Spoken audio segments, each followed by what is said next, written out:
الحمد لله الذي أقسم بالصبح إذا تنفس، والصلاة والسلام على رسول الله سيدنا محمد الذي أبعد عن الوسوس، وعلى آله وصحبه وذريته وأمته إلى يوم الدين وما خلص بعد. فيا عباد الله أوصي نفسي وإياكم بتقوى الله فقد فاز المتقون، فلا تموتن إلا وأنتم مسلمون. فقال تعالى: يا أيها الذين آمنوا اتقوا الله حق تقاته ولا تموتن إلا وأنتم مسلمون. Yang saya muliakan dan terima kasih imam kita yang telah mengimami kita dalam salat subuh tadi dan membacakan Quran surah ke-89 Al-Fajr penuh sampai ayat 30. Juga di rakaat kedua disambungkan dengan Quran surah ke-93 Ad-Duha penuh dibacakan dan diakhiri kita dengan doa kunut baik untuk kita, keluarga, masyarakat, bangsa dan juga saudara-saudari kita di Palestina. Semoga salat kita diterima oleh Allah Subhanahu wa ta'ala. Kami hormati, kami muliakan para ulama, guru-guru kita yang menyertai keberkahan subuh ini di Masjid Al-Musabbihin. Semoga para guru kita baik di Medan juga di Sumatera Utara umumnya dijaga oleh Allah Subhanahu wa ta'ala, diikhlaskan dalam berdakwah dan mampu membimbing umat menuju kebaikan. Terima kasih Al-Ustaz Zulfikar Hajar yang telah membersamai dan hadir subuh ini. Ustazul Arafah, semoga Allah ikhlaskan dan kuatkan zikirnya. Doa kami selanjutnya untuk DKM Masjid Al-Musabbihin, Pak Jamaluddin, Pak Mukhtar Pembina, Pak Agus, Pak Nasir dan yang lainnya. Semoga Allah berikan istiqamah dalam merawat dan memakmurkan masjid ini sehingga memberikan bekal-bekal terbaik yang dibanggakan saat kembali pulang menuju Allah Subhanahu wa ta'ala. Yang penting bukan mewahnya, bukan banyak hadiahnya, bukan banyak jamaahnya, tapi yang penting keikhlasan kita dalam mengelola itu sehingga melahirkan penilaian baik sampai kita kembali pada Allah Subhanahu wa ta'ala. Hari ini kita juga berbahagia Pak Wali hadir membersamai kita. Terima kasih Mas Wali Muhammad Bobi Afif Nasution. Hadis Nabi menyampaikan akan sangat indah antara pemimpin dan rakyat itu bila saling mendoakan. Tusalluna alaihim wa yusalluna alaikum. Kita doakan mudah-mudahan Pak Wali diberikan kesehatan, hidayah dan bimbingan dari Allah Subhanahu wa ta'ala sehingga diringankan dalam mengemban amanah yang meringankan hisab di hari kiamat insyaallah. Semoga istiqomah berada di masjid insyaallah. Hadir bersama kita alhamdulillah Pak Ijek, Pak Haji Musa Rajeksa. Ayah beliau ini orang baik, banyak jejaknya di Sumatera Utara. Saya tidak berjumpa dalam hidupnya, tapi saya merasakan keberkahan pasca wafatnya. Saya baru tahu ternyata ada anak didik kami ahli Quran pun itu diperhatikan oleh beliau. Mudah-mudahan dan ada pesan yang sangat juga cukup baik yang ditinggalkan dari jejaknya. Pak Musa mudah-mudahan bisa meneruskan kebaikan-kebaikan ayahnya yang peduli dengan Sumatera Utara. Jemaah sekalian, mengapa kita harus menunaikan salat subuh? Mengapa di dalam Al-Quran dari 5 waktu salat hanya subuh yang diberikan 2 nama dan disebutkan langsung di dalam Al-Quran dengan sumpah? Dan mengapa dengan itu semua para sahabat Nabi sampai berebut untuk menunaikan salat subuh dan berjamaah di masjid, sehingga seorang sosok sepuh yang bahkan matanya sudah tidak bisa melihat, Abdullah bin Abi Ummi Maktum radhiyallahu taala anhu, itu sangat ditekankan oleh Nabi ketika berkonsultasi meminta kelonggaran dalam menunaikan salat subuh. Jadi beliau ini ahli masjid, jeda satu salat ke yang lainnya sering i'tikaf. Maghrib ke Isya ditunggu sehingga nanti saat pulang itu bisa telah sempurna menunaikan jamaah. Zuhur ke Asar ditunggu, tapi subuh tidak mudah karena matanya oleh Allah ditutup dari perbuatan maksiat. Ini sering saya tampilkan bahasa halus ini untuk mengarahkan pada diksi yang sering manusia katakan buta. Saya lebih melihatnya sebagai anugerah Allah yang matanya ditutup dari peluang maksiat sehingga ringan hisabnya di akhirat nanti. Anda bisa bayangkan jarak rumah ke masjid itu tidak terlampau dekat. Mata tak bisa melihat. Masjidnya jangan dibandingkan dengan Al-Musabbihin, jauh dari kemegahan. Tiang-tiangnya hanya pelepah kurma, atapnya itu daun-daun kurma yang kalau panas pasti kepanasan sampai ke dalam, kalau dingin pasti kedinginan, kalau hujan pun itu basah. Karena di antara hadis tentang Lailatul Qadar dalam Sahih Muslim itu, di antara tandanya Nabi melihat dalam mimpi ketika sujud, bangkit dari sujud dan salam, itu terlihat bekas-bekas bagian tanah di keningnya. Konsultasi pada Nabi SAW, ya Rasulullah, aliyya rukhsah, atau kama qala, ya Rasulullah, boleh enggak saya diberikan toleransi untuk salat subuh aja? Bisa enggak saya tunaikan di rumah? Kondisinya punya over, mata sulit melihat, pendamping tidak dimiliki, jarak ke masjid juga tidak terlampau ideal. Boleh enggak diberikan keringanan saya sholat di rumah? Nabi tidak langsung membenarkan, tapi juga tidak melarang. Yang paling menarik adalah Nabi mengonfirmasikan dengan satu isyarat panggilan salat. Nabi menyampaikan, "Au kama qala, atasma'ul adzan?" Engkau masih mendengar azan tidak? Maka beliau menjawab, "Bala ya Rasulullah, ya saya dengar." Dan ingat, azan itu panggilan konfirmasi iman yang langsung dibuka di Al-Quran itu dengan kata iman dan menggunakan adatul hasri, huruf pembatas innama. Quran surah ke-8 ayat kedua. Innamal mu'minuna alladzina idza dzukirallahu wajilat qulubuhum. Orang beriman itu gampang kata Allah mengukurnya.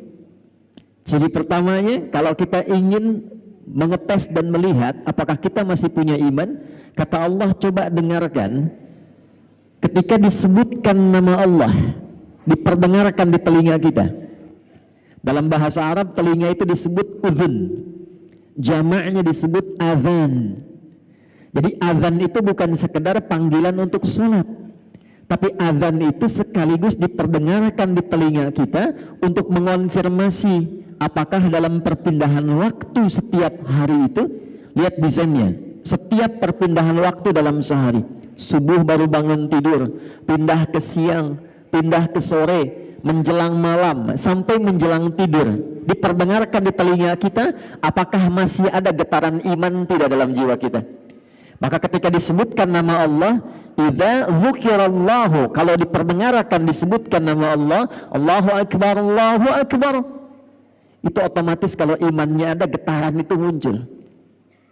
Dan itu beda, tidak sama getarannya dengan getaran cinta misalnya.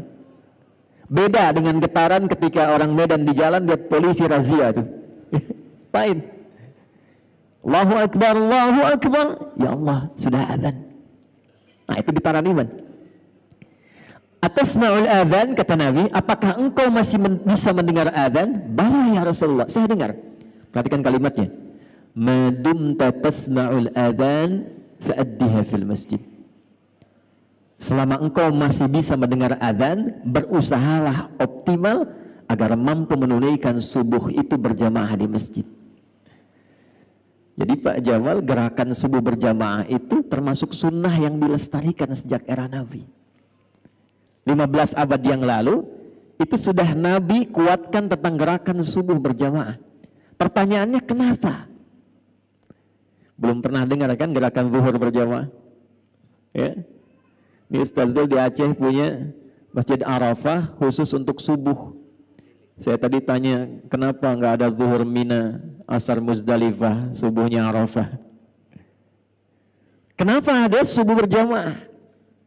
Dan menariknya Abdullah bin Abi Umi Maktum, kalau sekarang misal kita ambil dalam waktu Medan jam 5 misalnya saja ya, 5:02 itu azan, itu beliau kemudian datang lebih awal, 1 jam sebelumnya, rabak jalan, masuk masjid.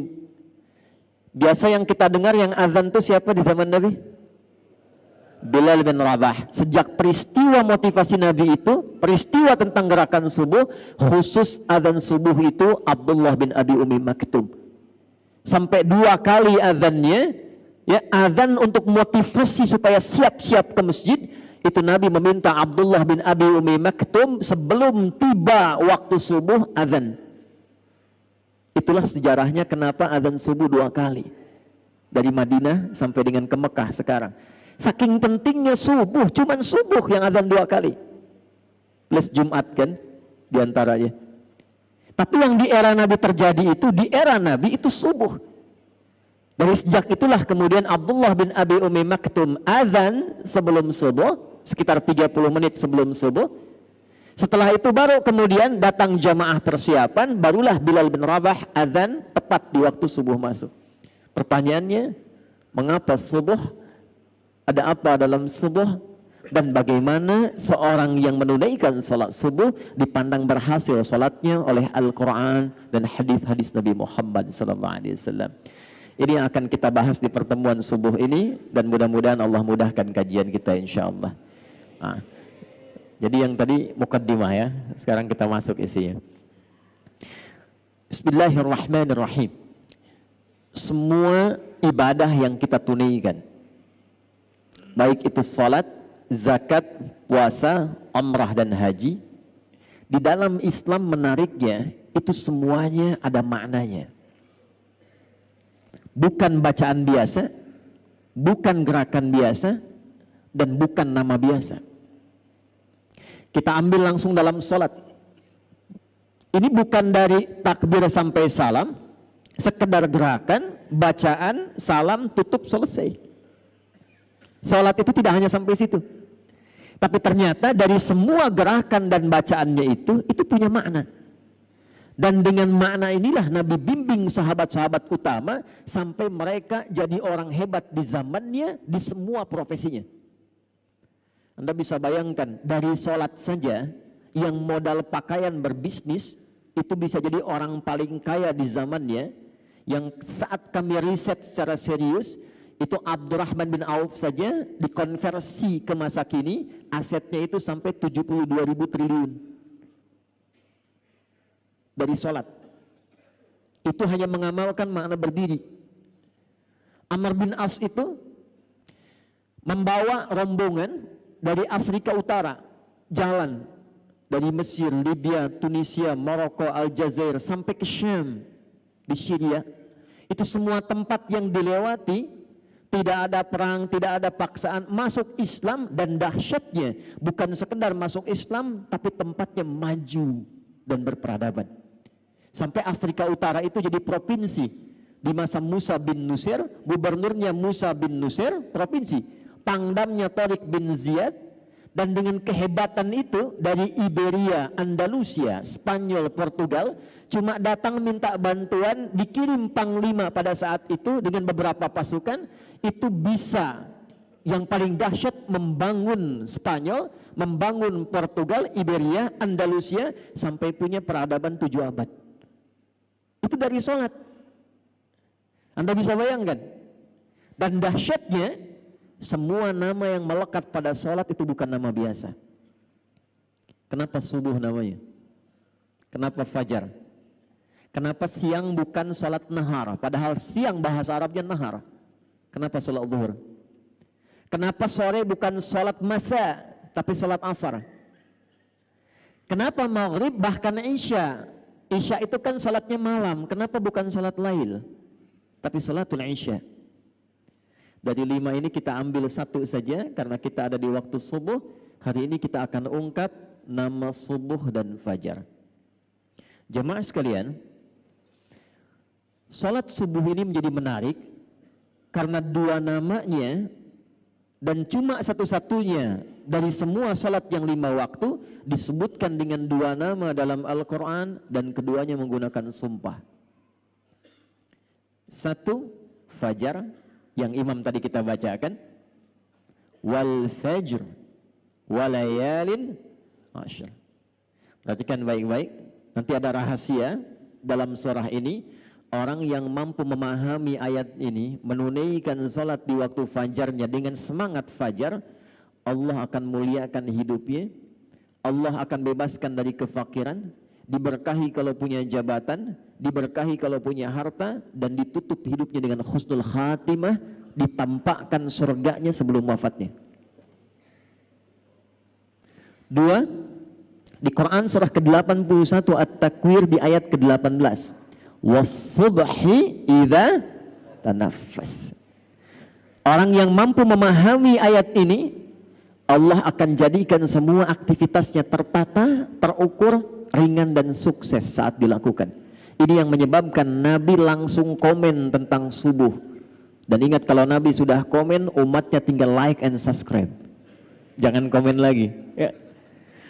Allahumma barik li ummati fi bukuriha. Ya Allah, jika ada umatku memiliki gerakan subuh, senang ke masjid, senang menunaikan jamaah fajar, mohon sempurnakan berkahnya untuk umatku itu. Itu langsung doa Nabi itu. Baik, sehingga Nabi sebelum masuk waktu subuh, waktu fajar, diabadikan nanti dalam satu hadis yang diriwayatkan oleh sahabat junior, keluarga dekat beliau, ringkar A1, Ahlul Bait, Ibnu Abbas radhiyallahu taala anhuma. Didokumentasikan riwayat ini oleh Sunan Abu Daud dalam kitabnya Sunan Abu Daud nomor hadis 1367. Saking pentingnya subuh, Nabi persiapan dengan sempurna merencanakan semua agenda saat bangun dari tidurnya. Kita mulai subuh. Apa itu subuh? Halo? Tiap hari sholat subuh belum tahu apa itu subuh? Ayo, 1 juta yang tahu. 2 juta. Yang ngasih Pak Wali bukan saya. 5 juta. Ini serius. Nah, udah waktu habis. Subuh itu bukan pagi pada asalnya. Subuh itu akarnya dari kata asbah, yang berarti sesuatu yang disiapkan dengan rapi, yang berarti rencana kegiatan yang dirapikan, yang berarti planning dari aktivitas yang disiapkan. Jadi kalau orang Arab itu bertanya begini, kaifa asbahta ya akhi, bagaimana kabarmu di pagi ini, di subuh ini, maksudnya bukan tanya kondisi tubuh. Kalau cuma tanya kabar, kaifa haluk, selesai. Tapi dia tanya, bagaimana kabarmu hari ini dan kegiatanmu di hari ini? Apa yang akan kau kerjakan di jam 8 nanti? Apa yang kau lakukan di jam 9 nanti? Sudahkah engkau punya kegiatan yang tertata di pagi ini? Itu asbah. Sifat dari itu, kalau kita siapkan menjadi agenda yang terukur, yang akan kita kerjakan di setiap hari yang kita lalui, maka sifatnya berubah menjadi subuh namanya. Nah, karena itulah kemudian ketika Allah berfirman dengan sumpah di Quran surah ke-81 At-Takwir ayat ke-18, was-subhi idza tanaffas, dan aku bersumpah demi waktu subuh yang aku bentangkan keberkahannya. Perhatikan cara menerjemahkannya langsung dengan tafsir. Idza tanaffas, ketika tiba waktu subuh itu, maka siapkan agenda terbaikmu bersamaan dengan nafas pertama yang aku anugerahkan kepadamu saat bangun itu. Sehingga semua alam itu sudah menyiapkan agenda terbaik untuk berbuat kebaikan. Silahkan cek. Matahari saja itu ketika mulai bertugas membelah kegelapan malam, menunjukkan kebaikan pada manusia dengan perintah Allah, dimulai dengan subuh. Tumbuh-tumbuhan, kapan mereka memberikan manfaat dan menebarkan oksigen? Itu dimulai waktu subuh. Saya waktu di Belanda kemarin, berapa waktu lalu saya di Belanda, di Utrecht, kami ditempatkan di satu villa dengan alamnya yang sangat indah, udaranya bagus, bawahnya itu kanal-kanal indah. Di Belanda itu kanalnya disambungkan ke 13 provinsi, jadi kalau macet di darat, mereka itu pakai jalur kanal, sungai. Pak, saya tes keluar sebelum subuh ke balkon hanya untuk mengecek udara. Belum segar, Pak. Lalu saya tunggu, begitu tiba waktu subuh, waktu Utrecht di Belanda, begitu tiba waktu itu berubah udaranya dari yang tadinya agak pengap padahal tumbuhan banyak karena masih karbon dioksida. Begitu tiba subuh, tiba-tiba berubah semua, segar, nyaman, indah. Was-subhi idza tanaffas. Anda bisa bayangkan, mohon maaf, begitu subuh tiba matahari sudah beramal saleh. Begitu subuh tiba tumbuhan sudah beramal saleh. Begitu tubuh tiba, hewan sudah beramal saleh, ayam sudah berkokok, binatang sudah bertasbih. Mereka sudah punya giat, rencana kegiatan yang disiapkan, dan mereka tidak dihisab. Dikembalikan kepada umatnya Nabi Muhammad SAW. Kita yang dihisab, kita yang beraktivitas, khususnya kita yang muslim yang sudah punya iman, setiap bangun dari tidur ditanya oleh Allah dengan sumpah, hei Adi Hidayat, dari bangun ini, rencana apa yang sudah engkau siapkan untuk dieksekusi di hari ini? Jadi sebetulnya nggak boleh ada orang Islam tuh bangun tidur nggak punya rencana hidup. Jangan sampai ditanya begini, jam 7 nanti apa yang dikerjakan? Belum tahu saya. Nah itu belum subuhan. Apalagi bila dilakukan dengan berjamaah, tidak ada satu pun sahabat-sahabat Nabi yang belajar dengan Rasulullah SAW datang ke masjid menunaikan sholat subuh kecuali mereka sudah punya rencana yang disiapkan untuk dieksekusi hari itu. Pak Wali datang subuhan, rencana apa yang disiapkan di hari ini? Jam 7 ada di mana? Jam 8 kerjakan apa? Jam 12 ada di mana? Itulah subuh. Itulah sebabnya mereka berangkat menunaikan aktivitas dari masjid, Pak Musa. Itu rahasianya kenapa tunggu syuruk. Dan itu rahasianya mengapa syuruk itu sampai dijamin oleh Nabi, itu pahalanya senilai dengan umrah dan haji. Tapi bukan sudah umrah dan haji ya, awas jangan dipotong nih videonya nih. Bukan sudah umrah dan haji, jangan sampai ditanya mau kemana, musabihin, ngapain? Haji. Awas ya, awas nih, karena beberapa tempat nih sudah bergeser itu ya, awas. Kenapa begitu besar pahalanya? Lihat kalimatnya di hadisnya. Man shallal ghadata fil jama'ati. Siapa yang mau bergerak menunaikan salat subuh berjamaah. Thumma yaqudu yadhkurullah. Lalu dia setelah subuh itu duduk berzikir kepada Allah. Nanti kita lihat rahasia zikir itu apa. Dia duduk berzikir kepada Allah. Thumma yusalli rak'ataini. Kemudian dia menunaikan salat 2 rakaat fi bidayatid duha. Saat tiba awal duha. Awal duha itu matahari naik melewati tempat terbitnya masyrik, lalu dia bergeser. Pergeserannya disebut isyraq. Sifatnya disebut syuruk. Karena itu syuruk itu adalah awal duha. Duha itu punya 3 waktu. Awal duha, pertengahan duha, akhir duha. Dan rakaatnya bisa berbeda. Awal duha itu kata Nabi cukup 2 rakaat. Dia jangan terlampau soleh. Boleh, lebih dari itu boleh. Boleh, tidak ada masalah. Tapi intinya di 2 ini. Fakana alaihi ka'ajri hajjin wa umratin. Kalau ada orang sholat subuh, lalu setelah itu dia berzikir, duduk. Kemudian dia tiba waktu syuruk sholat 2 rakaat, itu baru bangun mau berangkat beraktivitas, dituliskan oleh malaikat, diperintahkan oleh Allah, tuliskan dia punya pahala senilai haji dan umrah. Lalu disebutkan oleh Nabi sempurna, sempurna, sempurna. Kalau ada kata sempurna, sempurna, artinya masih ada nanti umat yang bertanya, masa sih? Ditegaskan di akhir kalimat, Nabi sudah tahu itu. Mungkin ada yang bertanya, masa iya sih dapat haji dan umrah pahalanya? Maka Nabi sebelum ditanya, sebelum orang meragukan, kata Nabi, sempurna, sempurna, sempurna. Jangan pernah ragu. Pertanyaannya, zikir apa yang disiapkan dari subuh ke syuruk itu? Itulah jawaban yang didapatkan di Sunan Abu Daud, nomor hadis 1367. Imam Abu Daud nama aslinya Sulaiman, dari Sijistan. Dikenal dengan Sulaiman As-Sijistani, tapi cintanya kepada hadis begitu luar biasa. Sampai hafal banyak hadis, lisannya begitu lunak membacakan hadis, bukan hanya sanad, matan, tapi statusnya. Jadi kalau ditanya, ya Imam, ini hadis apa? Ini statusnya begini, ini sahih, ini dhaif, yang ini mungkar, yang ini matruk, ini maudhu, ini statusnya begini. Saking ringannya lisannya menyebutkan hadis, para ulama komen.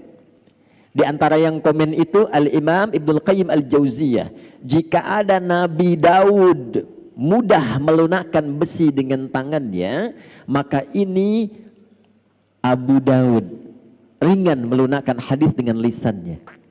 Jadi bukan sekedar kunyah untuk keturunan Abu Daud ini, tapi juga memberikan kesan begitu cinta, senang kepada hadis, diberikan anugerah oleh Allah ringan dalam menilai dan menyebutkan hadis.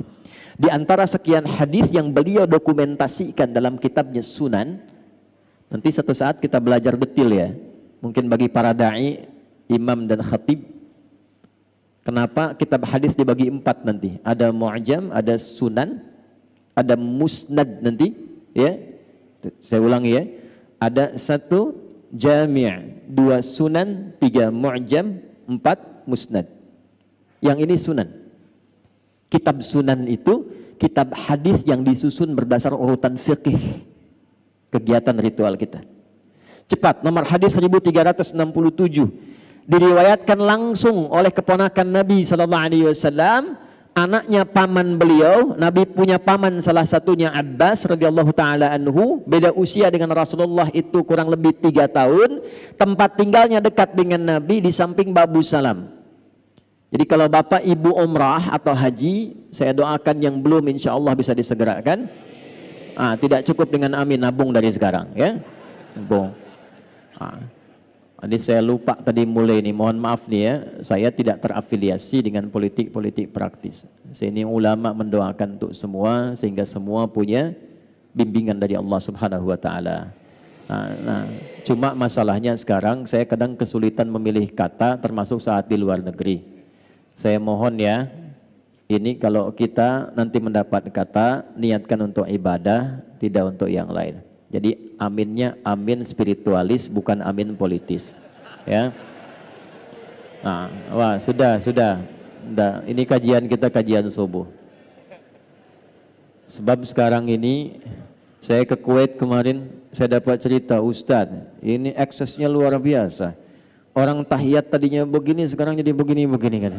Begini. Nggak boleh, jangan sampai terjadi itu. Ya. Satu tempat kita imami salat ghairil maghdubi alaihim waladdallin. Diam. Itu karena ada yang beda, nggak keluar suaranya. Gitu kan. Kita balik lagi. Saya ingatkan ya, jadi kalau pilih kata atau apa, ini nggak ada hubungan dengan politik yang lainnya. Posisi saya jelas, saya mendoakan dan memberikan bimbingan. Ulama itu paku bagi bangsa, supaya semua dapat hidayah. Kita nggak tahu siapa yang Allah pilihkan. Diam. Kalau enggak saya selesai. Ya, saya serius. Karena ini masjid untuk ibadah. Niat kita ke sini untuk ibadah, bukan yang lain. Kalau mau politik di luar. Ingat ya, saya ingin semua diikhlaskan oleh Allah sehingga siapapun yang terpilih Allah tetapkan diberikan hidayah oleh Allah Subhanahu wa taala. Ya. Ibnu Abbas itu tempatnya di belakang pintu As-Salam, Babus Salam. Jadi kalau umrah haji dari Zamzam belok ke kanan, nggak langsung lewat pintu 1, belok ke kanan, tandanya sampingnya ada bukit yang ada istana raja di atasnya. Lurus terus sampai ujung. Begitu belok, ada pos security, CCTV satu warna putih, yang jaga 2 orang, lurus, kanannya ada kipas angin tuh, sampai ujung ada 35 kipas anginnya. Saya udah hitung tuh. Ya. Sebelah kiri persis turun ke bawah itulah pintu Babus Salam. Itu rumah kediamannya Abbas. Di sampingnya ada pintu Babun Nabi, namanya Gate Nabi. Itu rumah kediamannya Sayyidah Maimunah, di antara istri Nabi sallallahu alaihi wasallam, dan bibinya juga Abdullah bin Abbas. Abbas punya 2 orang putra, satu Fudail yang sulung, yang bungsu namanya Abdullah bin Abbas. Nah, Abdullah kecil ini disiapkan oleh pamannya Nabi Abbas ini untuk khusus belajar dari Nabi. Investasi. Kenapa? Karena Abbas ini pengusaha, Pak, pedagang. Kegiatannya sibuk. Tapi maaf, sesibuk-sibuknya itu akhir pekan atau waktu luang masih bisa ngaji dengan Nabi. Sehingga saat Nabi meninggal, itu beliau sudah hafal 200 hadis. Kalau Quran gampang, hadis tak mudah. 200 hadis. Tapi beliau berpikir, mesti ada yang dibanggakan di keluarga saya, karena nanti di akhirat, di antara satu anggota keluarga itu, ada yang diperintahkan oleh Allah untuk memberikan syafaat kepada orang tua dan keluarganya. Itu yang harus Anda siapkan. Jadi kalau bangga dunia biasa, masuk alam kubur almarhum. Tapi di akhirat nanti itu abadi sifatnya. Ada anak-anak tertentu yang disiapkan oleh orang tuanya, itu langsung menggandeng bapak ibunya, keluarga di belakangnya, dan diperkenankan oleh Allah masuklah ke dalam surga lewat tamannya yang indah sampai naik ke tingkat tertinggi. Itu ada di Quran surah 13 Ar-Ra'd ayat 23 sampai 24. Jannatu 'adni yadkhulunaha wa man salaha min abaihim wa azwajihim wa dzurriyyatihim wal malaikatu yadkhuluna 'alaihim min kulli bab salamun 'alaikum bima sabartum fa ni'ma uqbaddar. Paham? Tidak. Jannatu 'adni yadkhulunaha. Nanti di hari kiamat kata Allah, ada orang-orang yang aku mintakan cepat masuk surga. Jangan sibuk saat hisab, cepat masuk surga. Padahal suasana hisab itu begitu mencegangkan, sampai orang-orang itu berusaha minta syafaat, gelisah, gemuruh. Tapi ada satu keluarga besar yang kata Allah langsung masuk surga. Yang hebatnya, surga kan 8 pintu, 8 tingkatan. Itu diminta masuk lewat tengah-tengah, di tempat yang paling indah tamannya, lalu diperintahkan gandeng bapak ibumu yang soleh itu, yang telah menyiapkan engkau menjadi pemimpin keluargamu pada saat ini. Wa dzurriyyatihim, gandeng keluargamu di belakang, pasanganmu, keluargamu. Perhatikan kalimatnya. Begitu dia mulai masuk, diperintahkan malaikat oleh Allah, malaikat semua berdiri di setiap depan pintu surga yang dijaga dan ucapkan selamat kepada keluarga besar ini. Maka malaikat masuk dan berdiri di setiap pintu surga. Wal malaikatu yadkhuluna 'alaihim min kulli bab. Salamun 'alaikum bima sabaratum. Ucapan selamatnya, selamat keluarga besar karena Anda telah sabar meniti jalan ke sini saat di dunia. Sabar. Saat turun ayat ini dibaca oleh sahabat. Di antara yang baca dengan sempurna itu paman Nabi sallallahu alaihi wasallam.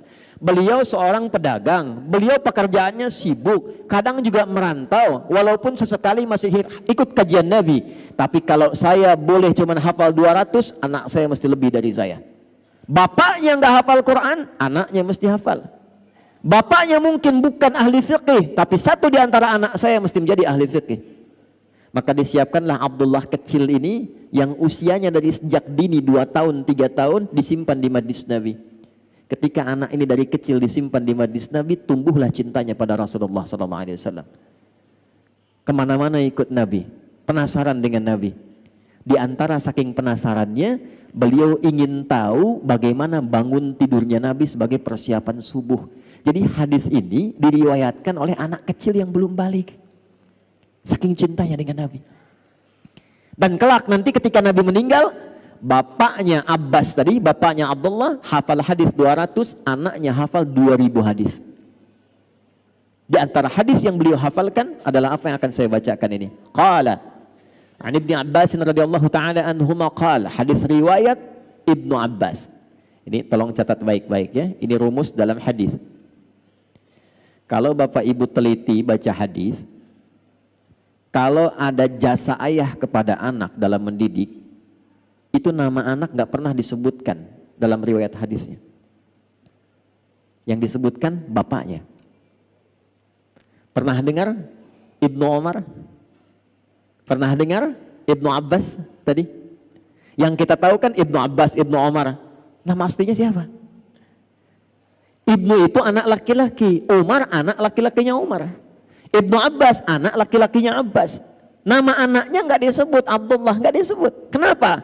Untuk memberikan petunjuk pada umat di masa depan. Nih, ini seorang bapak hebat, seorang ibu hebat, bisa mendidik anaknya sampai sukses. Kalau anak sukses, bapak ibunya ikut dalam namanya. Bukan cuma pahalanya, tapi namanya pun akan dikenang. Ada anak pesantren hafal Quran, ngimami subuh misal di Masjid Al-Musabbihin, bacaannya bagus. Yang ditanya pertama kali, anak siapa tuh? Anak siapa? Maka kalau bapak ibu ingin dikenang, jadi orang hebat, melintasi zaman, bukan cuma saat ini, 10 tahun ke depan masih orang tahu, 20 tahun ke depan masih orang tahu. Di akhirat namanya diviralkan oleh Allah, panggil lewat malaikat. Apa yang harus disiapkan? Investasikan satu di antara anak itu menjadi anak yang baik, yang dekat dengan Allah Subhanahu wa taala. Maka Ibnu Abbas mengatakan dari hasil pendidikan ayahnya, perhatikan kalimatnya. Kana Nabiyyu sallallahu alaihi wasallam, adalah kebiasaan Nabi sallallahu alaihi wasallam jika bangun di malam hari sebagai persiapan subuhnya. Fajalasa, duduk dulu. Kata Ibnu Abbas tuh kalau beliau tuh bangun tengah malam lebih sedikit atau pas atau kurang sedikit. Saya konversikan ke waktu Indonesia, kurang lebih patokannya jam 2 lah. Lewat sedikit, mungkin 2/4, setengah 3, atau kurang sedikit setengah 2. Itu kebiasaan Nabi bangun. Jadi saking pentingnya subuh, disiapkannya oleh Rasulullah bangunnya sebelum subuh. Saking pentingnya subuh. Dan jadi kebiasaan, kata Ibnu Abbas. Apa yang dilakukan oleh Nabi? Maka saat bangun itu beliau duduk dulu. Ini sunnah. Jadi bukan bangun langsung baca doa, bukan. Ya, bangun tuh duduk dulu. Dalam duduk itulah dibiarkan dulu darah mengalir, tenang dulu. Yang kedua, famasaha biyadihi min athari naumi. Beliau kemudian menggunakan bagian tangannya yang bersih untuk menghilangkan bekas kantuknya. Hilangkan dulu ngantuknya. Ya, jadi bukan bangun tidur langsung baca doa, tidak. Doa itu bagusnya dibacakan dalam keadaan sadar dan khusyuk. Bangun jam 2, ngantuk masih ada. Alhamdulillah tadi. Ayo nah, sadar jam 6. Sadar dulu. Karena doa itu ketika dipanjatkan dalam keadaan sadar, diiringi dengan hati yang khusyuk, seketika jawaban muncul. Minimal ada getaran hati, ada ketenangan, konfirmasi dalam jiwa kita. Maka apa yang terjadi? Baru kemudian setelah sadar, hilang ngantuknya, ini yang pertama dilakukan. Kita kombinasikan dengan hadis Al-Bukhari dari dua orang sahabat, Mu'adz bin Jabal dan Jundub bin Junadah radhiyallahu ta'ala anhuma. Faqara'a, maka baru Nabi membaca doa. Perhatikan doanya. Alhamdulillahilladzi ahyana ba'dama amatana wa ilaihin. Pertanyaan saya, paham nggak maknanya apa doa itu? Ini sebetulnya komitmen awal kita menjalani hidup. Alhamdulillahilladzi ahyana. Ya Allah, terima kasih. Hamba memujimu dan bersyukur padamu yang telah memberi kesempatan hamba hidup di hari ini. Walaupun engkau bisa wafatkan hamba dalam tidur tadi, namun engkau perkenankan sesuai dengan ajal yang telah engkau tetapkan. Terima kasih ya Allah, diberikan kesempatan hidup lagi di hari ini. Alhamdulillahilladzi ahyana ba'dama amatana. Ini kuncinya. Wa ilaihin nusyur. Hamba berjanji ya Allah, hari ini akan mencari bekal terbaik dalam hidup supaya siap saat pulang. Jadi nusyur itu artinya menyebar untuk pulang. Kita saat mengatakan wa ilaihin nusyur, kita berkeyakinan selama ini beraktivitas satu saat pasti pulang. Itu saat kembali kepada Allah. Pertanyaannya, apakah setiap yang pulang itu sudah menyiapkan bekal untuk pulangnya? Karena sifat pulang itu Pak, Bu, itu punya sifat senang. Ya, Bapak Ibu di Jakarta menjelang Lebaran, mau akhir Ramadan, pulang kampung senang tidak? Pulang ketemu keluarga senang tidak? Senang. Senang itu pulang kalau ada bekal. Saya tanya ada orang, kenapa tak pulang? Saya tak ada bekal Ustadz katanya. Tapi kalau dia sudah punya bekal, walaupun cuma pakai motornya bebek, itu bekalnya jadi singa tuh. Belakang kasih pelepah pisang, tambah lagi kemudian bacaan, dus 1, dus 2, dus 3. Di belakang dekat knalpot dia tuliskan, aku pulang sayang. Dan di rumah dia kabari, ini miniatur kehidupan. Di rumah dia kabari, aku pulang nih, abang pulang katanya. Dan yang di rumah itu bisa menyiapkan bekal yang tadi telah disiapkan untuk datang, diganti dengan semua persiapan yang indah. Rumah dicat, kue-kue disiapkan, yang tidak ada jadi ada, dan cuma ada di Indonesia.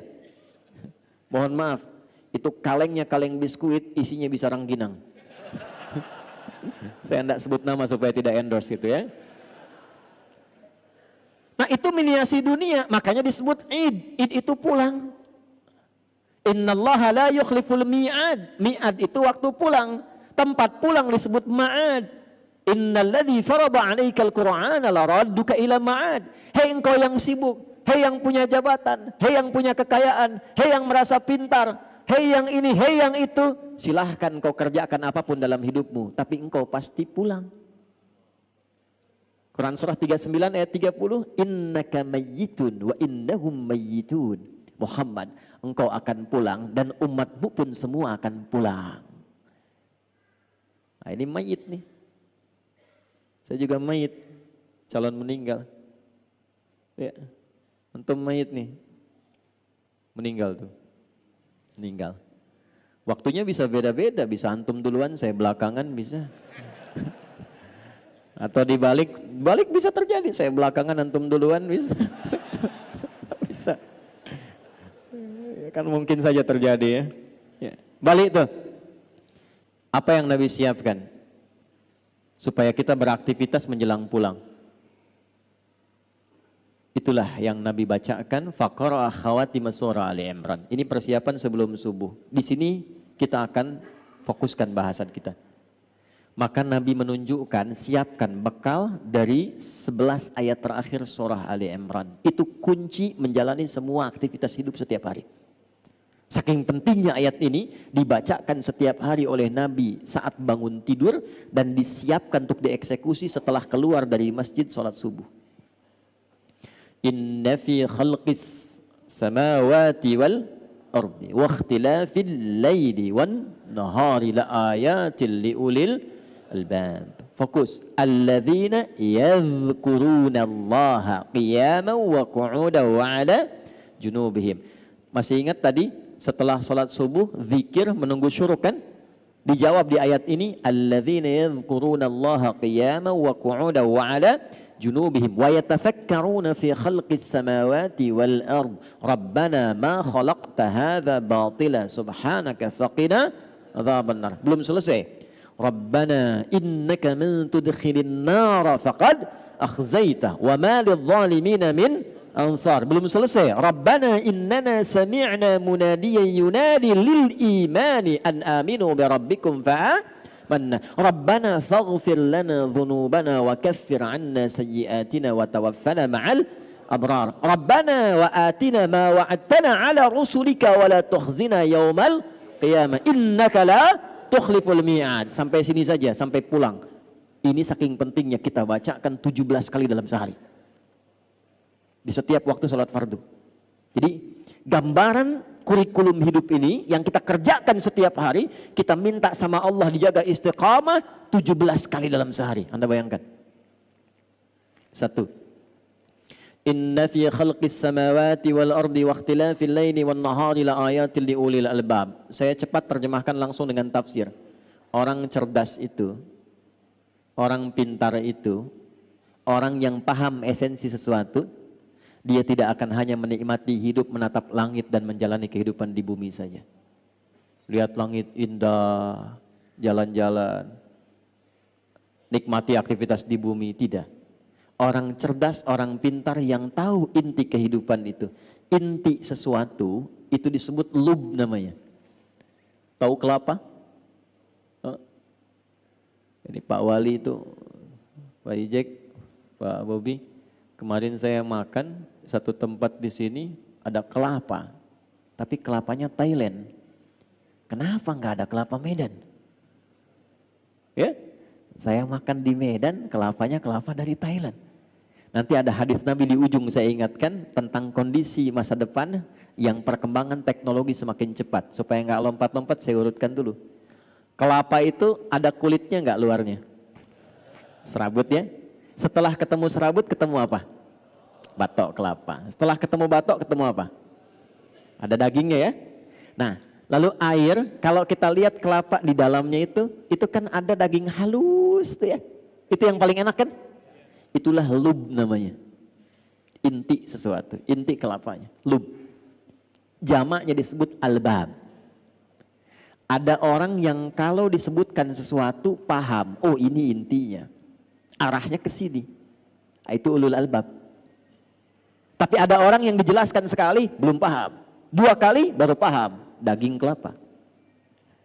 2 orang disebutkan, yang satu paham, yang satu 3 kali belum paham-paham, batok kelapa.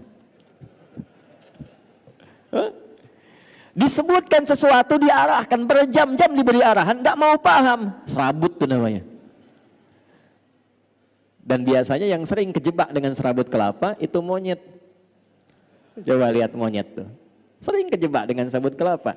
Jadi bedanya hewan dengan manusia, manusia itu didesain oleh Allah inti otaknya itu dan inti hatinya untuk cerdas dan pintar. Tidak ada manusia bodoh.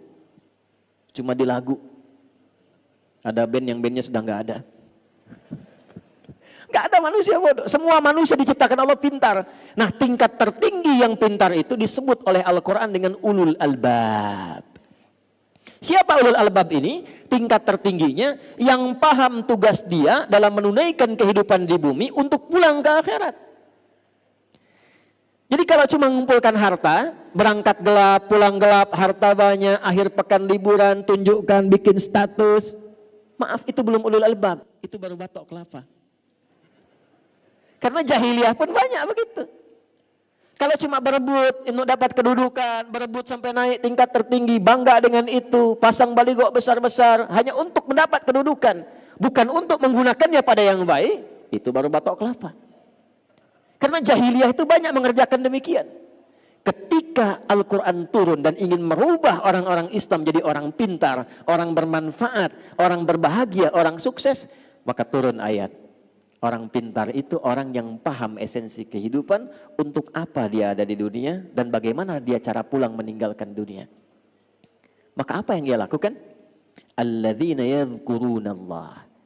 Maka dia berkonsultasi tersambung kepada pencipta langit dan bumi. Ya Allah, kenapa saya diciptakan? Apa tugas saya? Untuk apa saya menjalani kehidupan di bumi ini? Qiyaman wa qu'udan wa ala junubihim. Ya Allah, berikan pedoman pada saya saat saya berdiri, jalan, lari, apa yang harus saya kerjakan? Saat saya duduk, bagaimana saya harus lakukan? Saat saya tiduran pun bagaimana tidur yang baik?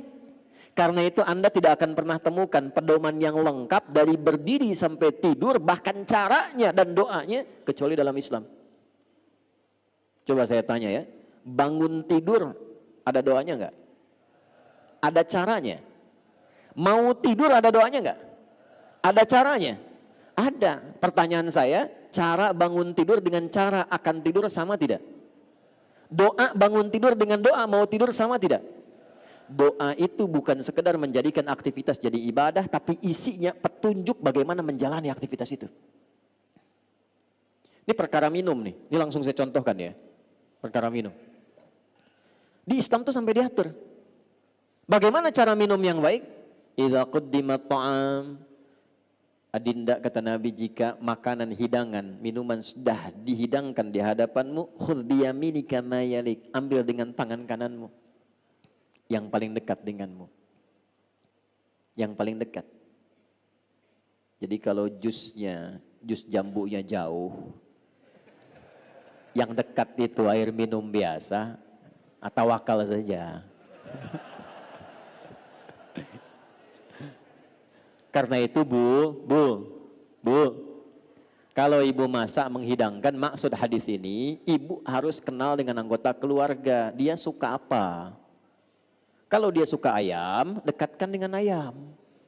Kalau dia suka ikan, dekatkan dengan ikan. Jangan dia suka ayam, di depan dikasih jengkol. Sehingga jauh dia ngambil ayam. Saya punya teman orang India, orang Pakistan, saat di Tripoli. Qadarullah kan kalau kita makan di piring besar itu Pak. Ya, makan sama-sama. Jadi begitu mau makan, si India ini depannya ayam. Pakistan cuman nasi biryani depannya. Ayamnya nggak ada. Jadi kambing ayam depan yang India. Pakistan pinter. Diajak ngobrol yang Indianya. Nah, bla bla bla bla. Dia putar piringnya begini pelan-pelan tuh. Begitu ayamnya sudah di depan dia, kambingnya depan dia, dia mau siap makan. Rupanya India pun putar. India pintar. Dia bilang sama kawannya Pakistan, ya akhi, udid dunya ila qurratiha. Kawan, kita kembalikan dunia pada porosnya. Dia putar lagi. Kita kembalikan dunia pada porosnya. Ya. Maka apa yang dilakukan pertama kali? Ya Allah bimbing kami. Seperti apa kami beraktivitas? Perhatikan kalimatnya. Kalau engkau terkoneksi dengan Allah secara baik, maka tidak ada kegiatanmu satu pun kecuali dibimbing oleh Allah. Bimbingan itulah yang datang lewat doa. Sehingga semua doa kita itu beda-beda. Itu ada isinya. Ambil yang paling dekat dengan kita, lalu samillah, sebut nama Allah. Bismillahirrahmanirrahim. Ada seorang ulama kita itu gak mau viral dan jarang ketemu orang. Itu kalau sudah menghadapi makanan minuman, beliau itu memakai pakaian terbaiknya, tidak pernah pakai kaos oblong, makanan, lalu sisir yang rapi. Setelah itu baru dinikmati. Muridnya lihat, berapa kali selalu begitu. Ketika ditanya, ya Syekh, Tuan Guru, kenapa engkau ketika mau makan minum tampilanmu begitu rapi? Kata beliau, bukan karena makanannya, tapi saya berterima kasih dan bersyukur kepada Allah yang telah memberikan anugerah rezeki itu kepada saya. Jadi saat saya makan, saya merasa Allah mengawasi saya bersyukur dengan semua itu. Sebut nama Allah, Bismillahirrahmanirrahim. Di semua aspek. Nah, sebelum kita mengeksekusi itu, wa yatafakkaruna fi khalqis samawati wal ardh. Siapkan tafakkur. Apa itu tafakkur? Tafakkur itu merencanakan dengan pikiran kita, menyiapkan agenda yang terstruktur, dibimbing oleh akal kita. Mau dikerjakan apa, berdiri, duduk, dan tiduran di hari itu. Susun agenda. Mau bangun jam berapa? Pagi ada di mana? Siang mengerjakan apa? Malam mau istirahat jam berapa? Orang pintar itu dia susun agendanya. Bagaimana saat ia kerjakan ini tersusun dengan rapi, lalu kemudian dia niatkan pekerjaan itu untuk mencari bekal pulang. Itulah ulul albab. Ya, ada pedagang pengusaha di sini. Saya mau tanya, Anda usaha itu untuk apa? Hah? Dapat harta. Bagus, memang betul begitu. Gak usah takut ya.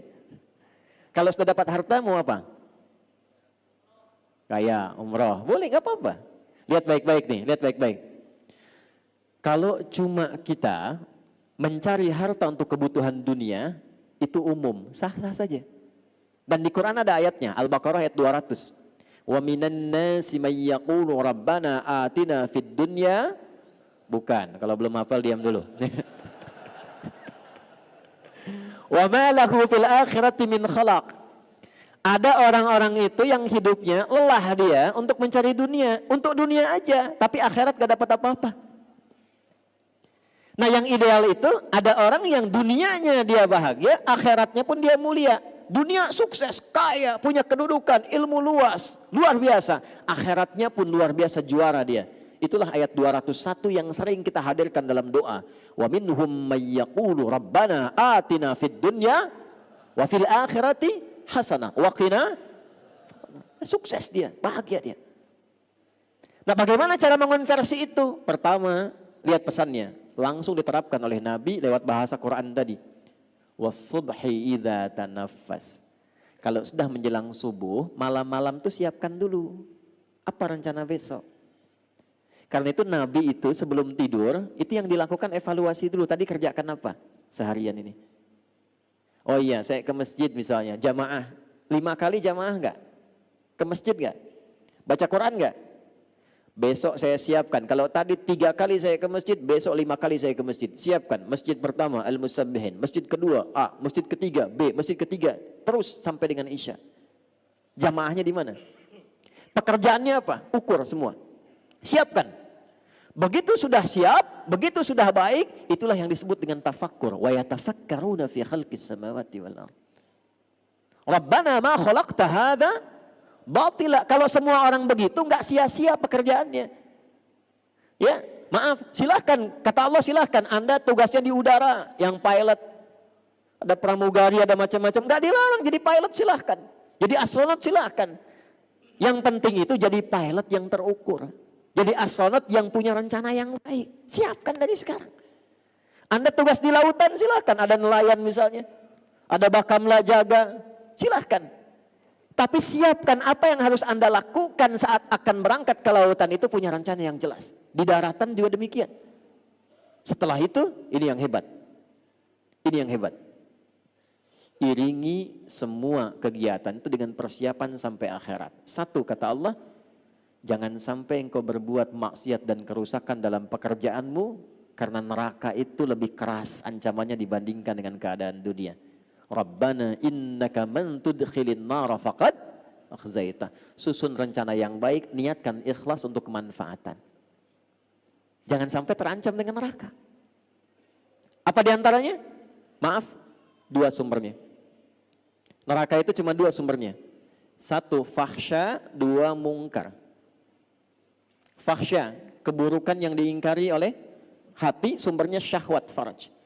Zina, selingkuh, LGBT, pornografi, porno aksi, kata-kata jorok, kotor, itu fahsya.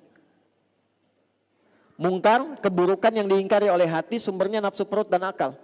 Maaf, korupsi, saling berselisih, bikin hoax, saling mencela, saling menjatuhkan, merampok, membunuh, itu mungkar. Saya mau tanya pada Bapak Ibu sekalian, amalan apa yang oleh Allah disiapkan untuk membuat seseorang terjauh dari fahsya dan mungkar? Cuma sholat. Ada di Quran surah 29 ayat 45. Inna sholata tanha anil fahsya wal. Jadi standar sholat itu bisa merubah seorang jadi baik. Standar sholat yang paling pokok. Jadi kalau orang sholat pasti baik. Pak Bobi bikin proyek misalnya revitalisasi nih di Medan. Saya pengen revitalisasi sehingga taman jadi bagus.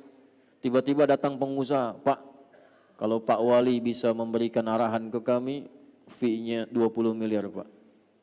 Maka karena Pak Bobi sudah sholat subuh di Masjid Al-Musabbihin, beliau jawab, maaf ya, jari saya ini jadi tahiyat, tidak akan pernah dipakai maksiat. Wah, itu. Tapi setan tidak nyerah Pak. Datang lagi dia. Pak Bobi, naik Pak, fee-nya 200 miliar. Maka Pak Bobi diam langsung lihat, sebentar, saya istikharah dulu. Enggak ada istikharah dalam maksiat. Enggak ada istikharah. Nah, karena sholat itu otomatis, kalau orang sudah sholat pasti jadi baik. Sholat itu sifatnya taat, lawan taat maksiat. Tak ada orang sholat itu bermaksiat, tak ada. Ya. Orang jahiliyah itu dirubah menjadi khairul ummah itu dengan sholat. Itu standar, artinya standar biasa. Subuh itu standarnya lewat dari situ. Melebihi standar. Kalau orang sholat subuh bukan cuman baik. Tidak cukup dia orang baik. Kalau ingin merubah sesuatu berkemajuan, jadi hebat, mencerahkan, jadi maju, jadi sukses, harus punya rencana. Kamu usaha apa rencananya? Strateginya apa? Kegiatannya apa? Buat rencana. Dari subuh itu punya rencana kehidupan. Kalau tugas untuk pribadi, untuk keluarga, anak saya nanti mau bagaimana ke depan? Siapa yang jadi ahli Quran? Siapa yang jadi ahli fisika? Siapa yang jadi dokter? Siapa yang jadi ahli fikih? Dengan istri kompak, nah itulah yang disebut ulul albab. Kalau amanahnya lebih luas, RT, RW misalnya, sampai ke lurah, camat, sampai ke wali kota, sampai ke gubernur, sampai ke atas lagi, maka disiapkan rencananya dengan sifat-sifat tugas kerjanya. Di Sumatera Utara ini bukan cuma bicara siapa yang kemudian naik jadi pemimpin, tapi apa yang akan dilakukan setelah kemudian Allah berikan amanah itu. Mitigasikan. 33 kabupaten ini kekurangannya apa? Masuk hadis Nabi. Perhatikan. Sayati alaikum zamanun aw kama qala, akan datang satu masa nanti. Ditandai dengan taqarubuz zaman, waktunya begitu cepat berlalu. 1 tahun kayak sebulan, sebulan kayak sepekan, sepekan kayak sehari, sehari saya sekilatan. Pada saat itu terjadi, taqarubul aswaq, pasar mudah diakses. Dulu ibu ke pasar tuh pakai angkot, Bu. Turun, belanja. Sekarang klik di handphone, barangnya datang. Jadi benar yang Nabi sampaikan, terjadi. Pasar mudah diakses. Tapi saat yang bersamaan, yantashirul kadzib, manipulasinya banyak. Benar kayak salah, salah kayak benar, orang mulai tipu-tipu. Dan tipu-tipunya karena ada perkembangan teknologi, pindah dari offline jadi online. Sekarang banyak tertipu dalam online. Dulu judi itu offline, sekarang judi online. Sampai Zeus bingung ikutan judi itu. Saya bingung kalau di jalan tuh, lihat ini ke Banten, lihat Spiderman minta-minta. Transformer sudah di jalanan sekarang minta sumbangan. Di Medan masih manusia silver ya, di Banten tuh Spiderman turun ke bawah minta sumbangan. Zeus ikutan judi kan. Tuh. Memang dunia ini sudah kacau sekarang. Tantasyirul fitan, ya fitnahnya makin banyak. Jadi kalau kena fitnah biasa saja, memang kata Nabi fitnahnya makin banyak, berarti nabinya benar. Syukur itu. Cuman yang mesti dilakukan apa? Sambut hadis Nabi itu. Saya ceramah ke beberapa institusi di daerah itu. Nabi bilang akan ada masa perkembangan teknologi. Sekarang kita sudah punya aplikasi. Kenapa nggak bikin aplikasi di 33 tempat itu sesuai dengan lokalnya? Kita sekarang gerakan glokalisasi. Medan, Mas. Bikin aplikasi untuk Medan, warga Medan. Mitigasikan. UMKM orang Medan masukkan ke situ. Kemudian setelah dimasukkan, sinergikan ASN-nya. Nggak perlu pakai yang tinggi-tinggi dari luar. Tukang ojek sini, masukkan ojek aplikasi, tapi untuk yang lokal Medan saja. Hidup di situ semua.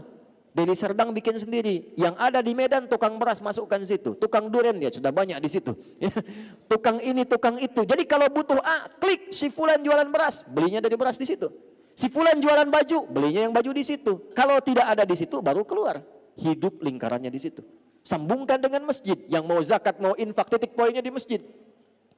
Ojeknya online, onlinenya yang lokal yang dipakai. Jadi bukan menghidupkan yang sudah besar, yang di dalam hidup. Kami Pak Musa, Mas Bobi, di Bekasi itu kita punya program ojek soleh namanya. Boleh ditiru Pak, masjid Pak, porosnya.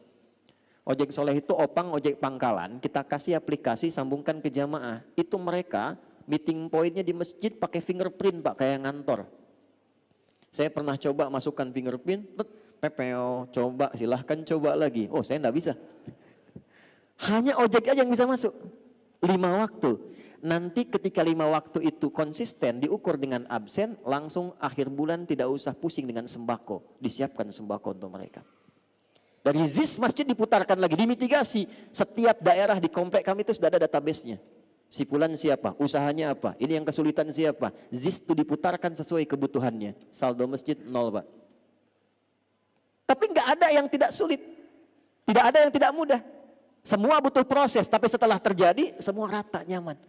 Ini naik. Begitu yang ojek naik, hari ini dia mendapatkan bantuan, besok dia sudah bisa berbagi. Itu masanya.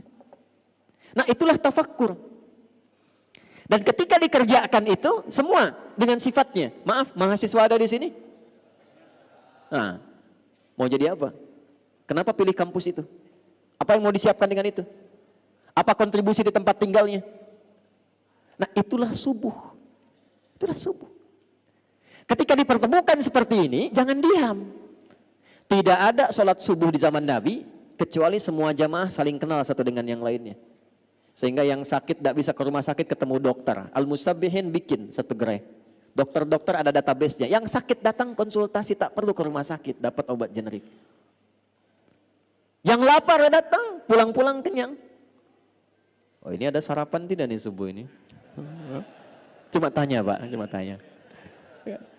Yang haus datang, pulang. Yang tidak punya pekerjaan, ada database. Wah ini yang punya usaha, konsultasi. Selesai. Itulah subuh. Karena itu sifatnya gerakan. Gerakan itu bergerak, beraktivitas. Tapi kalau cuma datang, sholat, pulang, nah itu belum sempurna. Nilai-nilai value yang melekat pada subuhnya. Sholatnya sah, dapat pahala. Cuman sampai pahala saja. Keberkahan subuhnya nggak dapat dengan sempurna. Kesuksesan mungkin, kebahagiaan belum tentu. Jadi ada sukses saja, ada bahagia saja, ada sukses dan bahagia. Sukses saja disebut dengan fauz, saya akhiri. Bahagia saja disebut dengan, awas hati-hati, fariha. Ya. Kalau sukses dan bahagia disebut dengan falah namanya. Saya ulangi, falah namanya. Ini saya pilih ya. Coba pilih. Kaya tapi gelisah atau miskin tapi tenang? Pilih.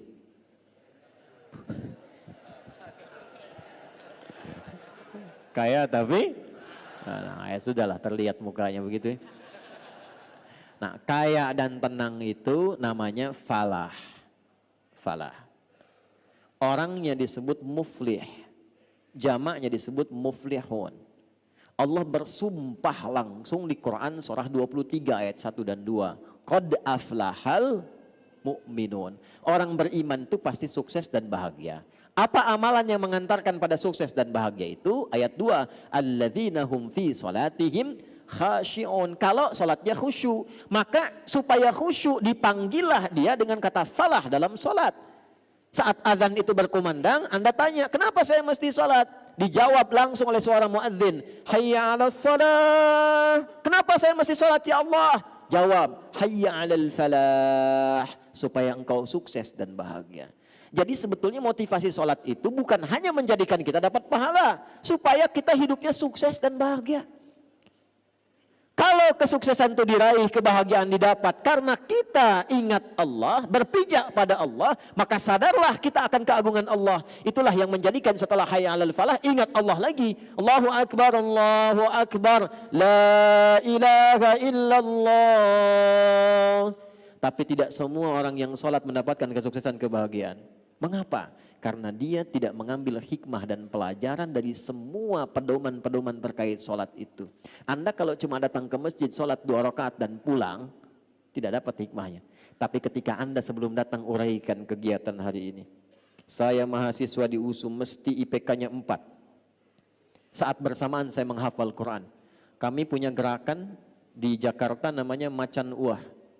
Mahasiswa cerdas anak negeri usahakan Al-Quran hafal.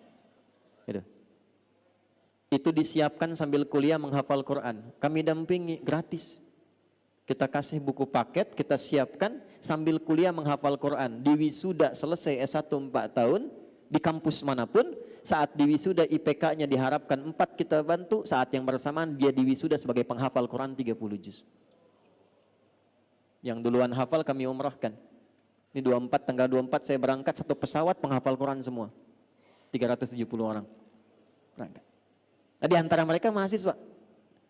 Nanti kalau mau sinergi boleh, Mbak. Ya, Mas boleh. Itu kita jadikan misalnya satu desa, satu penghafal Qurannya mesti ada satu, kita bantukan situ. Indahnya Pak, kalau sudah ada penghafal Quran, itu tenang dan damai kehidupan sekitarannya. Penghafal Quran yang benar. Kita nanti ada metode 30 hari 30 juz. Bukan juz 30. 30 hari 30 juz. Ini kami terima dari Goa 300 orang. Setiap angkatan 30, berlatih 60 hari. 10 hari adaptasi, 30 hari menghafal Quran 30 juz. Ada yang alhamdulillah kemarin 28 hari hafal 30 juz. Rekornya sekarang masih seorang kakek 78 tahun. Hafal Al-Quran dalam hitungan hari. Beliau kurang lebih 50-an hari. Hafal Quran 30 juz. Ada dari Jambi 49 tahun. Sekarang mungkin sudah 50-an. Hafal Quran 40 hari dari nol. Rekornya dari Wanjo. Hafal Quran 14 hari 30 juz. Hafal itu gampang. Yang susah itu mengajak diri kita untuk menghafal. Ya. Nah, saya tutup, saya akhiri. Siapkan rencana. Apa sifat kegiatan kita? Sebelum dieksekusi, datanglah kepada Allah untuk minta taufik dan petunjuk serta kemudahan. Datangnya kita ke masjid untuk sholat itu bukan sekedar sholat, minta sama Allah, ya Allah saya punya agenda nih, ya Allah saya punya kegiatan, fa idza faraghta fansab wa ila rabbika. Nah, wa ila rabbika farghab itu datangnya lewat sholat. Makanya kenapa sholat pertama disebut dengan fajar? Karena ada pancaran dalam tubuh kita merespon panggilan Allah. Allahu Akbar, Allahu Akbar. Sudah subuh nih, siap ya Allah saya datang. Datang dengan agenda sujud, kita minta ya Allah mudahkan urusan saya, lindungi pekerjaan saya, berkahi hidup saya, sayangi keluarga saya. Itu yang dimaksudkan. Itulah kemudian Allah bersumpah di surah Al-Fajr, wal fajr walayalin wasyaf'i wal. Tiap tahun mesti begitu sampai ketemu puncak tahun, sehari ke-10 di bulan Idul Adha. Nah, qasam di Quran surah 89 sumpahnya itu wal fajri, di situ kata para ulama tentang keutamaan fajar saat Idul Adha. Tapi maksudnya berlatih setiap tahun supaya setiap pagi itu begitu aktivitasnya setiap tahun sampai ketemu Idul Adha, sampai ketemu Idul Adha. Kalau bisa dikerjakan, saya tutup, tidak ada satupun orang yang dapat rezeki kecuali puas. Ketika dapat dia berbagi, punya kedudukan dia manfaat, lalu Allah siapkan di akhir kehidupannya cara pulang yang baik. Ya ayyatuhan nafsul mutmainnah. Karena dia punya agenda, dia punya arah, hidupnya tenang, maka meninggalnya pun dalam keadaan tenang. Hei jiwa yang sudah tenang, siap-siap pulang. Irji'i ila rabbika radiyatan, siap pulang, aku sudah ridha dengan amalmu, engkau pun akan ridha dengan pemberianku. Sudah siap pulang? Oh, belum ya. Baik. Ada satu penjaga masjid di Pasar Rebo di Jakarta, tapi di daerah, bukan di kotanya. Tugasnya marbot masjid aja. Tapi dia tahu fikih marbot, belajar dari Bilal. Dinikmati kerjanya, Pak. Nanti ada belajar ya, ada belajar. Saya entah mengapa beliau ini saking ikhlasnya datang orang Qatar. Qatar Pak, lampu merah sonoan dikit tuh. Datang ke situ hanya untuk bertemu orang itu dan tidak tahu dari mana tahunya. Datang, beliau bilang, saya ingin renov musola ini, tapi bapak saja yang jaga. Ini kisah nyata. Singkatnya direnov jadi. Begitu jadi ditingkatkan cintanya pada masjid. Yang buka masjid beliau, yang bersihkan beliau, yang azan beliau, qomat sampai ngimami beliau. Semua bersih. Satu kali hari Kamis, puasa, nunggu buka ba'da asar. Sudah rapikan masjid untuk orang sholat, tiduran dekat karpet. Karena punya kurikulum, punya persiapan amal, punya strategi beramal, beliau sudah paham, ini cuma sementara. Saat pulang itu nggak akan disebut ini marbot, ini penjabat, ini rakyat, ini ustadz. Yang penting saya siapkan bekal pulang. Itu cuma tiduran Pak, tiduran di tempat yang dirawat, di tempat yang diberkahi itu cuma merem-melek, ya ayyatuhan nafsul mutmainnah. Meninggal beliau di tempat yang beliau abdikan, di tempat beliau ibadah, dalam keadaan yang tenang, sukses beramal.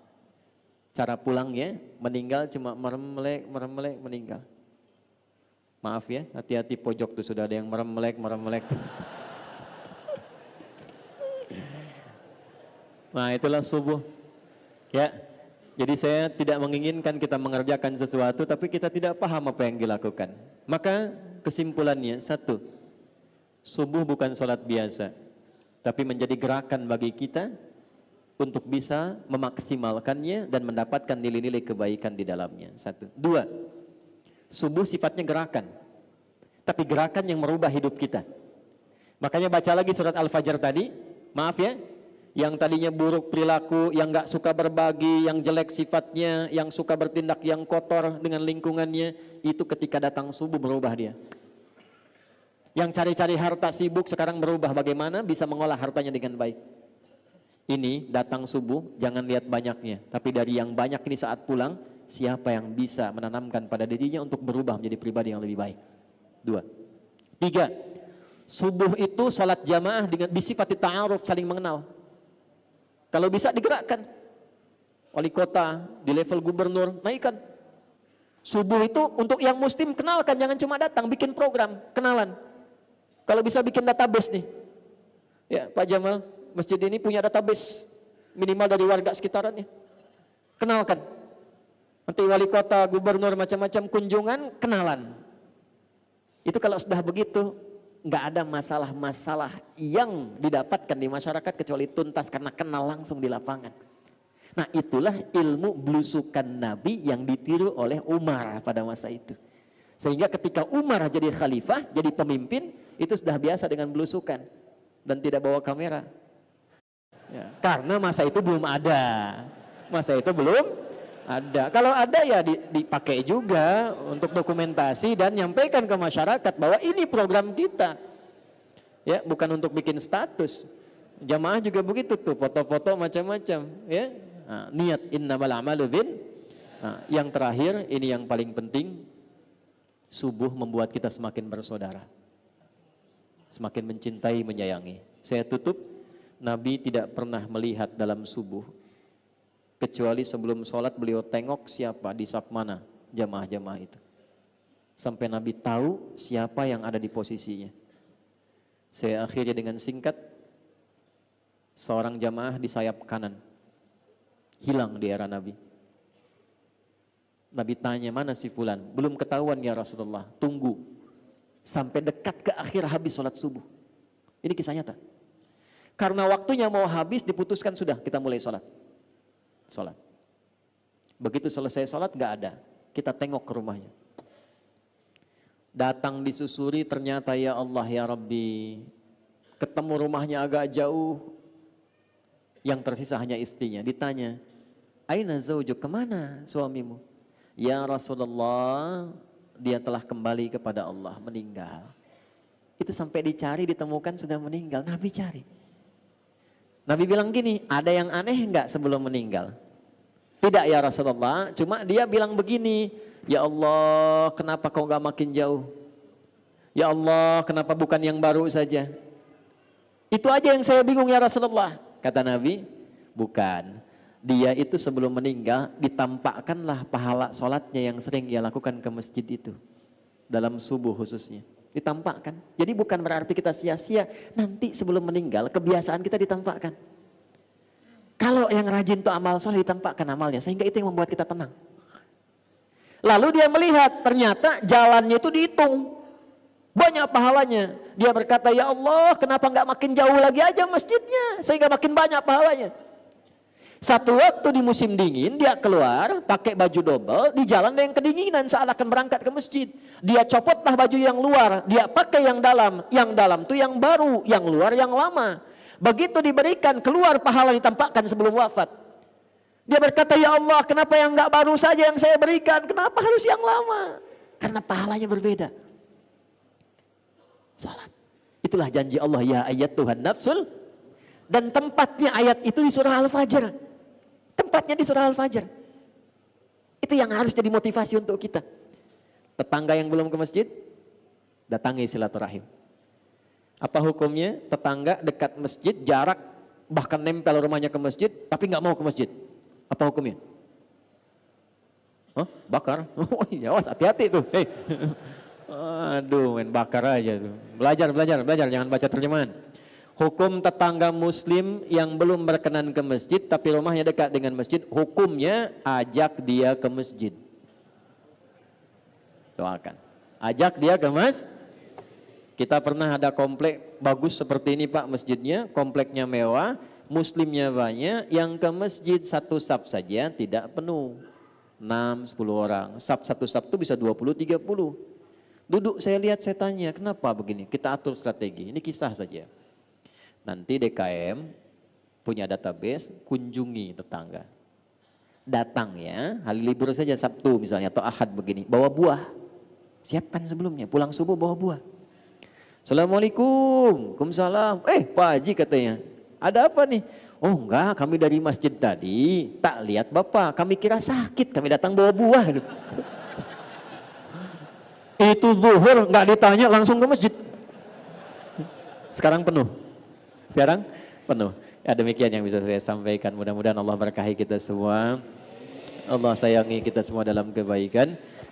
Saya kira kita akhiri dengan doa. Mudah-mudahan doa kita didengar oleh Allah Subhanahu wa taala. Ini saya ingin berdiskusi lebih jauh, tapi kami ada agenda yang harus dikerjakan. Ada pembukaan kita di event nasional saat ini dan bertempat di Deli Serdang, Sumatera Utara. Nah, saya sudah sampaikan juga kemarin Pak Musa, Pak Wali, saya senang berada di sini, terima kasih diterima dengan baik. Kemudian apapun yang bisa kita informasikan tentang Sumatera Utara, tentang kabupatennya, Medan, Deli Serdang, Madinah dan sebagainya. Nah, saat ini ada eventnya di Cemara ya, di Deli Serdang. Itu sebetulnya event bukan olahraga, tapi event yang menyatukan nilai-nilai keislaman yang bisa dipraktekkan dimanapun dalam kebaikan. Jadi ini event internasional, ada orang Cina, orang Australia, orang Singapura, ya termasuk orang Medan juga, ada orang Bekasi, orang Jakarta, dari macam-macam. Itu ada event tenis meja. Tapi tenis mejanya nggak boleh pakai celana pendek, ke bawahnya pakai legging ke bawah, sehingga tertutup aurat bawahnya. Nah ini pesan-pesan keislaman yang cukup baik sehingga Islam menyatu dengan nilai-nilai kebaikan. Ya, bukan karena ditutupnya, bukan, tapi poinnya adalah dalam Islam itu semua kita bisa menyatu dalam kebaikan. Ya, kami mohon izin karena harus melanjutkan. Mudah-mudahan kita diberkahi. Nanti kalau saya satu saat ke Sumatera Utara lagi, misalnya ke Medan, nanti saya bawa tim ahli Quran. Nanti yang punya pesantren atau yang mau bikin gerakan menghafal Quran, ahli Quran, kita nanti dampingi gratis, nggak ada biayanya. Nanti kita bawakan buku, nanti saya bawa anak-anak kecil, anak-anak sekolah kami itu. Itu kecil-kecil tuh hafal Quran dengan halamannya, dengan nomornya, dengan petanya, ya. Dan Anda yang pernah kecil juga pasti bisa itu, ya. Karena itu anak kecil bisa. Ya. Jadi nanti begini, kalau anak-anak kami itu ditanya hafalan tuh bukan pakai ayat, pakai nomor. Ya, kamu usia berapa? Khatamallahu ala qulubihim wa ala sam'ihim, ya kan? Nah, itu artinya ayat ke-7, usia 7 tahun di Al-Baqarah. Saya kalau ditanya begitu, Ustaz, Masya Allah, ukuran peci berapa? Wa minan nasi may yaqulu amanna billahi wa bil yawmil akhir wa hum mu'minin. Anak berapa? Ulaika ala hudam min rabbihim wa ulaika humul muflihun. Istri berapa? Alif lam mim. Apakah ada rencana poligami? Shadaqallahul azim. Ah, ada begitulah. Ya. Allahumma taqabbal minna innaka antas sami'ul alim wa tub 'alaina innaka antat tawwabur rahim. نحمدك حمدا كما علمتنا أن نحمدك ونشكرك شكرا كما علمتنا أن نشكرك أنت المقدم وأنت المؤخر بيدك الخير إنك على كل شيء قدير. Ya Allah, kami memujimu dan bersyukur atas segala nikmat yang Kau anugerahkan kepada kami. Walaupun kadang kami belum pantas dan belum baik dalam menggunakan nikmat yang akan dihisab itu. Allahumma nusalli wa nusallimu ala habibikal karim rasulikal mustafa al-amin sayyidina Muhammadin wa ala alihi wa sahbihi ajma'in. Ya Allah, kami bersalawat pada Rasulullah sallallahu alaihi wasallam yang kami cintai. Jadikan dengan salawat itu wasilah bagi kami mampu meneladani kehidupan beliau yang mulia, dan jadikan wasilah di akhirat untuk mendapatkan syafaat beliau yang indah. Allahumma ya arhamar rahimin, Rabbana la tada' lana fi maqamina hadza dhanban illa ghafartah. Ya Allah, jika ada pendosa hadir di masjid ini dalam subuh ini, jangan biarkan ia pulang kecuali Engkau telah gugurkan seluruh dosa-dosanya. Wala hamman illa farajtah, jika ada yang datang dengan kegelisahan, jangan biarkan ia pulang kecuali Engkau telah tenangkan keadaan hatinya. Wala maridan illa syafaitah, jika ada yang sakit di antara kami, mohon sembuhkan penyakitnya.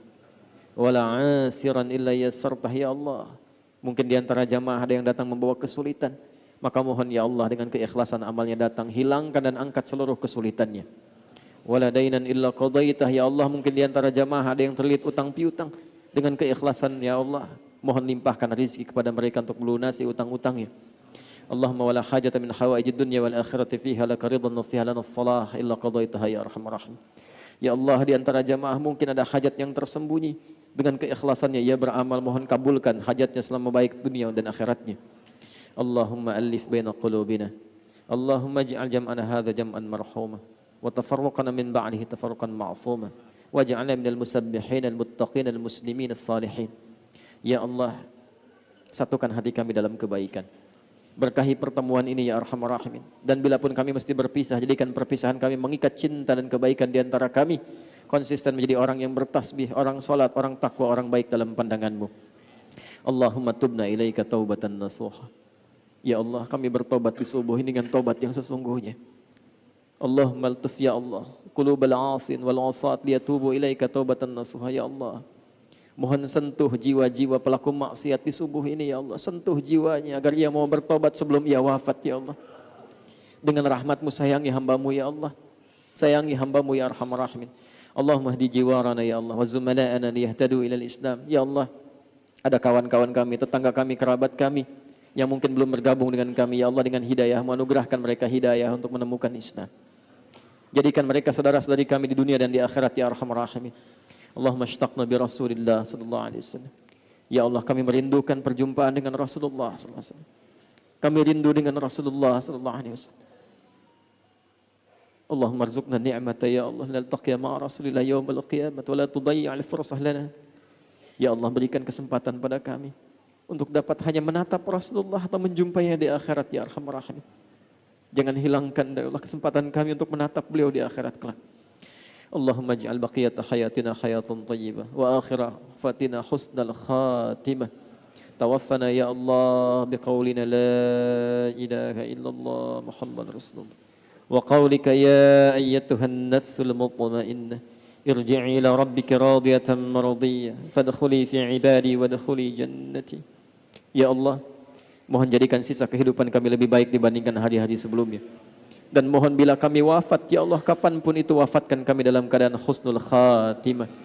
Ringankan lisan kami untuk mengucap kalimat tauhid menjelang wafat, la ilaha illallah Muhammad Rasulullah. Dan mohon jawab kalimat kami dengan panggilan-Mu yang indah, hai jiwa-jiwa yang tenang, cepat pulang kepadaku. Aku ridha dengan amal-Mu, Engkau pun akan ridha dengan pemberianku. Jadi hamba-Ku, aku tampakkan surgaku untuk-Mu saat ini. Allahumma alif baina qulubina wahidna wa jadida min at-tafruqah. Ya Allah, mohon satukan kami, jauhkan kami dari perpecahan. Wahfad biladana Indonesia baldatan tayyibatan wa tardaha wa barik ya Allah hadzal masjid wa kullal mudun ya Allah fi Sumatra Syamaliyah ya Arhamar Rahimin. Ya Allah, mohon jaga negeri kami Indonesia. Satukan kami dalam kebaikan. Berkahi setiap tempat yang ada di wilayahnya ya Allah, terutama masjid ini. Seluruh tempat yang ada di Sumatera Utara ini ya Allah, jangan biarkan ada satu tapak tempat bersaksi dengan maksiat ya Allah. Allahumma ya Arhamar Rahimin, ihfad ulama'ana waj'alhum mukhlashina lakad-din. Ya Allah, mohon jaga para ulama kami. Jaga para ulama kami, satukan mereka dalam kebaikan, sehatkan mereka untuk memberikan pencerahan, jauhkan mereka dari perpecahan. Wahfad umara'ana waj'alhum udala wa khaffif hisabahum yawmal qiyamati yawma la yanfa'u malun wala banunun illa man ataka biqalbin salim. Ya Allah, mohon jaga para pemimpin kami di level manapun. Ikhlaskan mereka dalam bertugas. Berikan mereka hidayah untuk bersikap adil dalam kepemimpinan dan sadarkan mereka bahwa mereka akan dihisab di hari kiamat ya Allah. Kami mencintai, menyayangi mereka ya Allah. Jadikan doa kami melembutkan hati mereka untuk bertobat di jalan-Mu yang baik. Allahumma rabbana atina fid dunya hasanah fil akhirati hasanah wa qina adzabannar. Wa sallallahu ala sayyidina Muhammad wa ala alihi wa sahbihi ajma'in. Wa akhiru da'wana subhanakallahumma rabbana wa bihamdika nashhadu an la ilaha illa anta nastaghfiruka wa natubu ilaik. Alhamdulillahi rabbil alamin.